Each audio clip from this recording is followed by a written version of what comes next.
मुख्यमंत्री फडणवीस आणि दोन्ही उपमुख्यमंत्र्यांची कॅबिनेट बैठकीपूर्वी सह्याद्रीवर संयुक्त बैठक, बंडखोरांना आवरण्यावर तिन्ही प्रमुख नेत्यांमध्ये चर्चा होणार।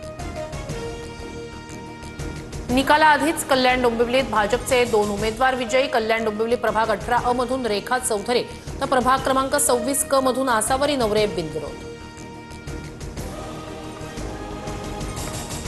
कार्यकर्ते एबी फॉर्म माघारी देणार नाहीत। पुण्यात शिंदेंची शिवसेना 165 जागा लढणार।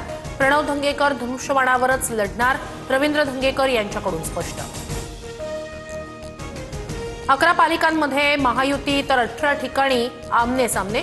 पिंपरी चिंचवड, संभाजीनगर, नाशिक, नांदेडसह मीरा भाईंदर आणि नवी मुंबईत फिसकटलं तर मुंबई, ठाणे, जळगाव, पनवेल आणि नागपूरमध्ये भाजप सेना एकत्र लढणार। छत्रपती संभाजीनगरमध्ये 2 महिला पदाधिकाऱ्यांचं अन्नत्याग आंदोलन। भाजपकडून उमेदवारी न मिळाल्यानं पदाधिकारी आक्रमक।